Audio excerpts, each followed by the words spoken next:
Welcome to TV Africa News. Thank you so much for joining us and always being part of us. This is Africa Today. My name is Nahawa Gajura, but first, other headlines. Otafire condemns soldier who shot a traffic police officer, says he will be brought to book. DRC's former president Kabila won't appear in court. Sierra Leone marks 20 years since end of civil war. In our sports today, Mohamed Salah and company through to AFCON knockout stages. Once again, thank you so much for joining us. We start with one of our top stories. Now, Internal Affairs Minister Major General Kahinda Otafire has condemned a UPDF officer who shot at and injured a traffic police officer for towing their car on Sunday. Our reporter has more. The traffic officer, who was later identified as Police Constable Robert Mukebezi, was trying to tow a Toyota Prado TX military vehicle with registration number H4DF 1391 that had been involved in an accident when he suddenly shot in the leg. Speaking about the incident, the Internal Affairs Minister said that banditry will not be allowed in the country's forces and that the shooter will face the law. The minister said that there is no excuse for misusing firearms, and as a person who was part of the National Resistance Army, these are acts that they do not want to see or hear about happening anywhere in the country. Otafire's remarks come at a time when several other members of the civil society and police have also condemned the shooting. Police spokesperson Fred Nanga said on Monday that the incident is an act of impunity, brutality, and unprofessionalism by the individual officer. Early investigations into the incident indicated that the suspect, who according to police is currently on the run, works with the chieftaincy of military intelligence. The shot police officer was amputated on Tuesday evening to save his life, having lost a lot of blood. Well, thank you so much, reporter. Moving on, the Kampala Capital City Traders Association has offered to support vendors get alternative workplaces after being evicted from the streets in a bid to promote a smart Kampala city. Our reporter Nalugo has more. While addressing journalists at their offices in Kampala, Kasita chairperson Thaddeus Musoke said they have come up with a special committee which will coordinate with different government agencies such as KCCA, Trade Ministry, Uganda Revenue Authority, among others, to carry out registration of all street vendors for training, perception change and formalization of businesses, access to finance and free business consultations. To ensure that all street vendors get an alternative workplace and evaluating the current situation in current markets like Musafi, Nakasero, Owino, and other metropolitan markets. In the past days, the Kampala Capital City Authority enforcement team, backed by the police and military, have been enforcing the resident city commissioner's directive to have vendors evicted off all city roads and streets. The move has since attracted mixed reactions from different people, including politicians. The traders under their umbrella body, Kampala City Traders Association, welcomed the decision to evict vendors, saying this will enable businesses to flourish on top of ensuring a clean city as well as improving government revenue. It is with no doubt that vendors had brought congestion in the city, not minding about the health concerns, as they even hardly adhered to the recommended standard operation procedures, as they used to operate in crowded places, which we think rose higher chances of spreading COVID-19 in the city, and accelerating high crime rates like theft, among others. Meanwhile, eviction of vendors is still ongoing, especially in downtown Kampala. A number of traders have been arrested and others had their merchandise confiscated by the KCCA enforcement team. KCCA has also embarked on eliminating all illegal structures and kiosks in the city, and many of these have been broken, all in an effort of making Kampala a smarter city. Nalugo Muyingo, Africa Today. Moving on, DRC's former President Joseph Kabila, who will not appear in court hearing in the trial of the assassination of Floribert Chebeya and Fideli Bazana. On Wednesday, the Kinshasa Gombe High Military Court rejected the request to hear former President Kabila. Lawyers of late human rights defender Floribert Chebeya and his driver Fidel Bazana hope to hear him. 11 years after the disappearance of their clients, the legal professionals were counting on the testimony of Joseph Kabila to clear up grey areas. Paul Milambwe, one of the police officers found guilty of the murders in 2011 trial, had mentioned the former president. The culprit designated Kabila together with other political figures as being meddled with the assassination scheme. Referring to the discretionary power their position grants them, the judges did not further explain the motives behind their decision. The inquiry into the prominent activist's murder will proceed. Congolese Chebeya was found dead in 2010, and investigations on the unaccounted disappearance of his driver were not conclusive. A widely criticized first trial ended in 2011. However, last year, an inquiry was reopened. Moving on, Guinea's former president Alpha Condé left the West African state on Monday, according to officials, after being deposed in a military coup last year. Now, local news website Guinea News reported that the ex-president had boarded a plane to the United Arab Emirates. Although there has been no government declaration about Condé leaving the country, information from a high-ranking official at the Foreign Ministry who requested anonymity told the media that Condé had left Guinea. An official on duty at the airport in the capital Conakry, who requested anonymity too, also said he had left on a private plane. The release of a 38-year-old Condé was one of the demands made by the West African bloc ECOWAS after last year's coup, along with the holding of elections within 6 months.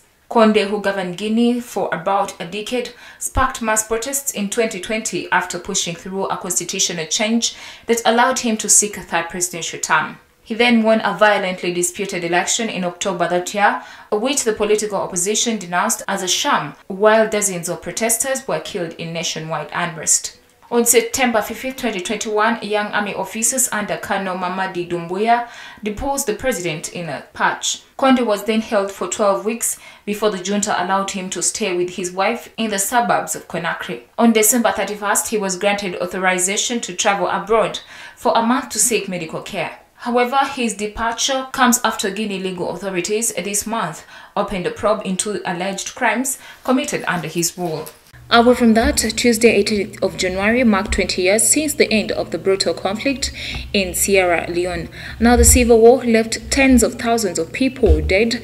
The use of child soldiers was also widespread in the country. Now, many carry the scars left by the conflict. Our reporter has more. Ibrahim Sori Jabati, a former child soldier who works as a taxi driver today, said that they were taken to a big town called PC Ground and were comprised of many child soldiers and women. He recalled that his boss was called Komba Gudama, who took him to a training camp, underwent training for 3 months until they were passed out. Despite the painful memories, Ibrahim was determined to build a better life for him and his family. The former child soldier thanked God because he has now a family with 4 children, his first son being in grade 5, and now adding that he was also able to build a 3-bedroom flat in his village, and he is still trying. Another former child soldier, Ishmael Charles, was enrolled when he was only 9 years old. Today, at 38 years old, for him the past is still present in his life. He said that each time he speaks about it, there are raw images that still come to his mind, and which he said he will always live with because experiences are very difficult to actually forget. 20 years after the conflict, Sierra Leone is still trying to recover from the civil war and is one of the poorest countries in the world. Moving on, the 53rd NAACP Image Awards are just around the corner. Now, Oscar-winning actress Jennifer Hudson, singer Megan Thee Stallion or Halle Berry are just 3 of a string of black celebrities competing. Now, the list of nominees for the National Association for the Advancement of Colored People Image Awards was unveiled on Tuesday. With 17 categories and over a dozen subcategories, the competition will be fierce. The film The Hard They Fall, featuring a large starry cast that has emerged as a front runner. But the movie King Richard with Golden Globes winner Will Smith as lead actor could also have the last word in the motion picture category. HER received the most nominations in the music recording categories, with 6 including Best Female Artist and Album for the project Back of My Mind. She will compete in the Outstanding Album categories against Silk Sonic's An Evening with Silk Sonic, Drake's Certified Lover Boy, Jasmine Sullivan's Hughes Tales, and When It's All Said and Done, Take Time by Giovanni. RCA Records might make its presence felt with the most nominations across record labels. The label garnered 15 nominations with the music success of HER, Sullivan, Doja Cat, and Kirk Franklin. With the rise in COVID-19 cases, the awards honoring entertainers and writers of color will move forward without an in-person audience. The 2-hour show hosted by Anthony Anderson will be broadcast on February 26. The annual awards dedicated to celebrating colored people will cast the light on a troupe of creators. Navigating in the music, podcast, literature, or directing industry, they will all be honored. If the winners have yet to be announced, streaming giant Netflix could be a dominant force at next month's NAACP Image Awards. On Tuesday, the firm counted 52 nominations. But the National Association for Advancement of Colored People Awards is not the only stage where Netflix will shine. 2022 is set to be a prolific year for African productions featured on the platform. Last year, it launched an African collection to celebrate what is called an African Month. One of the latest being Tanzanian movie Binti, which scored the country's first Netflix film release. Thank you so much, reporter. Africa Today takes a quick break. We shall come back with the business news.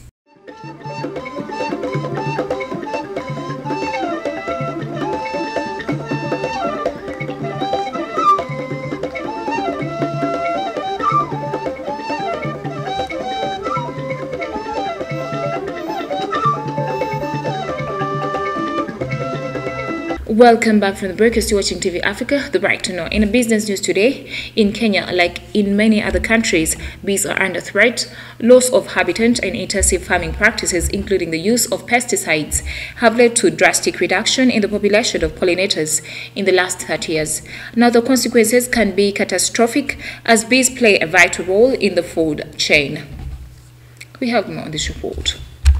According to Dr. Eliud Muli, the head of bees research from Southeastern Kenya University, people are cutting down trees because of population pressure. They want to settle, want to establish farms, and every time they cut down trees, which leads to a ripple of effects of environmental degradation. Mr. Eliud Muli said that they know that honeybees survive on 2 products from plants, nectar and pollen, and every time people cut down trees, they get rid of nectar and pollen, which is the food for the bees. In order to protect the pollinators, it is necessary to implement new practices. Scientific researchers are actively looking for the best bee-friendly insecticide solutions.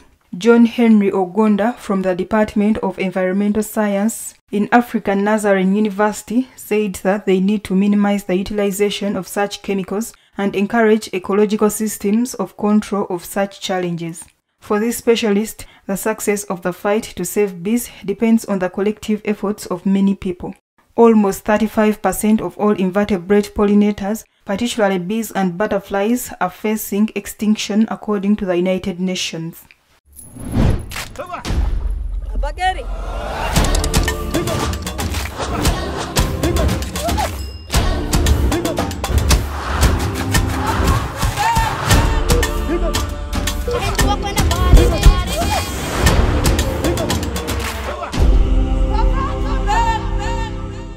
Away from that, in our health news today, South African President Cyril Ramaphosa has opened a new vaccine manufacturing facility that he says will boost the country's capacity to produce its own vaccines for diseases, including COVID-19. Now, that facility has a capacity of 220 million vaccines per year and selling them in South Africa and 2 other African countries. The factory located in Cape Town was also launched by Patrick Soon-Shiong, the South African-born founder of Nantworks, a multinational technology firm based in the United States that has invested about $200 million to start the facility, according to the local reports. Ramaphosa on Wednesday said the pandemic has revealed the huge disparities that exist within and between countries in access to quality health care, medicines, diagnostics, and vaccines. He added that Africa is responding to COVID-19 with a depth of scientific knowledge, expertise, and capacity to make its own vaccines. The new plant aims at reaching a goal of producing 1 billion vaccines annually by 2025. South Africa's Aspen Pharmacare already assembles the J&J COVID-19 vaccine in a factory in Kebeha, formerly known as Port Elizabeth. The Aspen facility blends the imported components of the vaccine, puts it in vials, and packages the doses, a process known as fill and finish. Ramaphosa said Africa has secured 500 million doses of COVID-19 vaccines through the African Union's Vaccine Acquisition Task Team, but believes the continent needs more.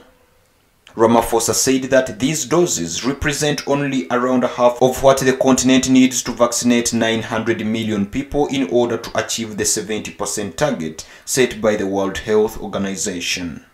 In addition to producing vaccine for COVID-19, the new facility will focus on developing products to fight HIV, different types of cancer, and other diseases that may not be a huge problem in other parts of the world, but are major health problems in Africa. According to John Nkengasong, director of the African Center for Disease Control and Prevention, the new facility will help address public health challenges confronting the continent.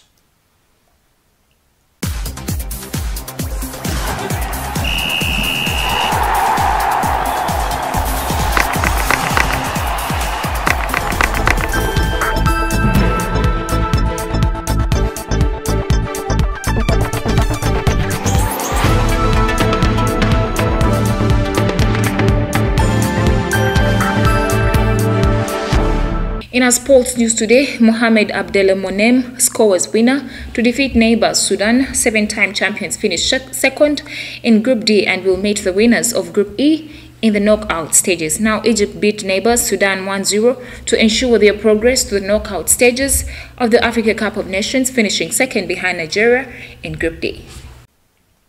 Centre-back Mohamed Abdelmonem, brought in because of injury, headed home after 38 minutes from a corner to make the breakthrough as Egypt dominated the derby game but created few chances. Captain Mohamed Salah played a full 9 minutes, but few of his combinations with his teammates came off in what was another frustrating performance.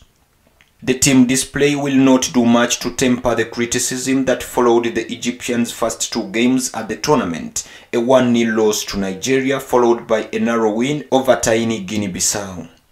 Egypt finished with 6 points, 3 behind Nigeria, and will meet the winners of Group E, which is to be settled on Thursday. Sudan finished with 1 point and were eliminated from the tournament. Egypt, who have won the African title a record 7 times, would have been hoping to make better use of their chances, but rarely tested Sudanese goalkeeper. Striker Mustafa Mohamed had a first-half effort saved, and Salah's first shot on target came after the hour mark. A late free kick was Sudanese only real opportunity, turned around the corner by Mohamed El Shenawi in the Egypt goal. The African Cup of Nations tournament will be broadcast live on Sky Sports in January and February. The tournament, originally scheduled to be played in June and July 2021, will be played in Cameroon between January 9 and February 6, 2022, with Sky Sports showing all 52 games live. Thank you so much for being a loyal audience. From where we started from, don't forget to subscribe to our YouTube channel, which will keep updating you. It is TV Africa, the right to know.